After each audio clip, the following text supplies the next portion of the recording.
Welcome back, y'all. In recognition of Black History Month, we are continuing to shine a light on extraordinary people making a difference in the African-American community. When our next guest realized how much more common it was for Black women to develop illnesses like heart disease and diabetes than people outside her community, she knew she had to do something about it, and she did. So she launched a kids cooking program to get young people in her neighborhood on a healthier track. I wish I would have had her in my neighborhood growing up. That makes her a rad human, y'all.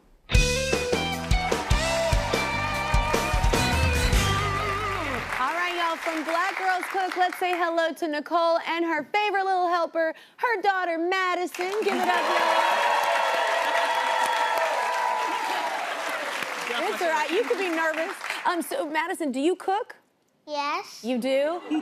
I don't. I wish I'd have had, like, somebody in my life like that to really taught me how to cook whenever I was a kid. That would have been awesome. I'd be in better shape now. This is inspiring, Nicole, for Black Girls Cook. Like, what inspired you to do this? It was before Madison, right? Definitely before Madison. When I first started it, I always had a passion for cooking. So initially, I was wanting to get into the kitchen space and teach girls just how to prepare their own favorite meals. And over time, in doing research, I realized that 4 out of 5 Black women definitely develop health issues related to the lack of food education, like diabetes and high blood pressure. So my response to making sure the next generation can really change that statistic, we created Black Girls Cook.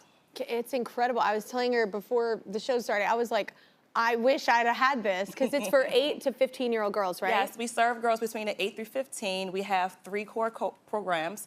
We have a culinary program, baking and gardening. All of our recipes infuses Black Diaspora history, so girls understand the reason why a lot of food we eat today became part of everyday cuisine because of things that was brought to America through the transatlantic slave trade. In particular, one of my favorite things to talk about is food stereotypes. We talk about watermelon and the negative history behind watermelon, and they get to learn that watermelon was a fruit that we consider a freedom fruit because the former enslaved grew watermelon and sold watermelon as a way for financial freedom to their families. I didn't know that. See? I just like watermelon. I didn't know that either. They get such a bad rap, so it's good for them to understand a lot of those foods really have a lot of power to them. Absolutely, the history behind that. All I know is my family, we can't keep it in the house. It's like their favorite treat. Madison, what's your favorite part about cooking? I like, Or what's your favorite thing to cook? Do you have a favorite? What is it? I like grilled cheese because it's easy. I like making salmon and chicken in the air fryer, and You make salmon? Me too. I don't. I need your help. I could be your sous chef. So how does the program work for girls? How did they find out about it? How do you reach these girls? So believe it or not, we actually celebrate 10 years in March. So this has been a huge stress. Over the last 10 years, we've impacted over like 3,500 girls and their families throughout our programming. We're operating right now in both Baltimore and Miami. And it's a lot of skills the girls get to learn. It's like they understand how to prepare these meals, but they also learn time management. They learn interpersonal skills. They learn how to math is at play there, chemistry, And also sense of satisfaction. Even if they burn a dish and they don't eat it, they know next time, okay, I know I did X, Y, Z correctly, but the recipe said 20 minutes. Next time I'm gonna do 15 minutes to check and see. So that impact with them, a lot of the skills they learn in the kitchen with us, they take to their everyday lives, share with their families. And I also have some girls who have been through the program who has come back that now teaches for us. So it's like a full circle moment. Oh, that's so cool. Joining us now is one of her students, Logan, along with Logan's mama, Winifred. Give it up. So Logan, I'm gonna start with you. Like, were you into cooking before? So I wasn't really like into cooking when I first started. It was just more something like I just did on the side. But once I went into Black Girls Cook, it was something that like I really wanted to do. Yeah. And I made sweet potato pound cake. Sure. It was delicious. I totally never made that. Yeah. And what I love about cooking is expressing myself, especially through my plating. Yeah. Because it just gives me so much joy to cook. Yeah, I love that. It's so good for you at such a young age. So, but you're the main chef at home, right? Yeah. I hope my daughter is you.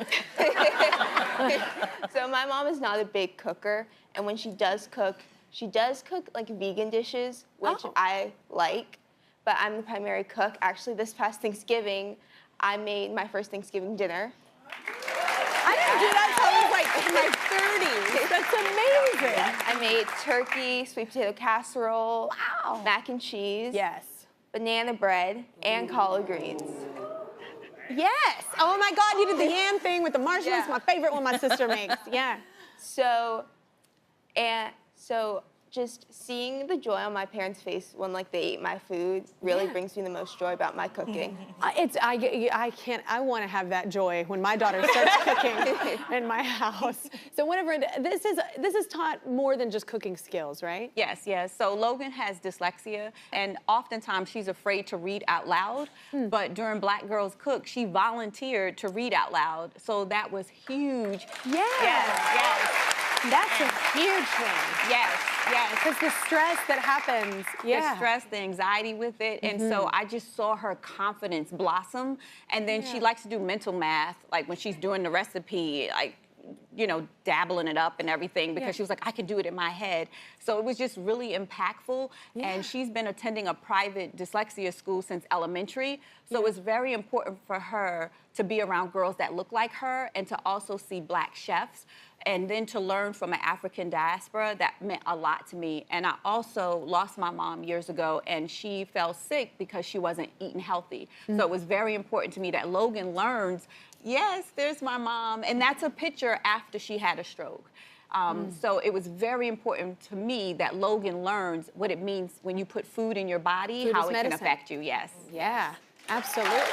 Also amazing that you go to a school with other dyslexic kids. That's amazing. Yes. Yeah, because that's a whole different, that's why it's really important, like if your kid is struggling, to find something you feel confident at, and this is cooking, obviously, for you as well. That's incredible. So you, tell Nicole what this program has meant for you and your family. Oh my gosh, I'm going to turn and look at you, girl. I'm not, but I just want to say thank you, because you allowed Logan to open up and really dig into something that she enjoys. And just so you know, not only was it the training, but they also sent the utensils rather, and also groceries. During the pandemic. During the pandemic, at a time when we really appreciated that. So I just want to tell you to keep doing what you're doing, and we love and appreciate you. You want to say anything? I want to say thank you so much for this opportunity to grow with other girls. I think your work is amazing. I know I personally took away from a lot of it. I learned how to look at the fat and sugar content in food, and I made great friendships, and I actually started thinking about doing culinary as a career. Wow. Because of Black Girls Cook and the impact it made on my cooking experience. So thank you. That's amazing. No one's gonna never want food. It's a great industry to get into. Yeah. Well, ConAgra believes everybody deserves consistent access to nutritious food. And when they heard how Nicole was empowering young girls of color through culinary arts and urban farming, they wanted to help. So they're donating $10,000 to Black Diaspora.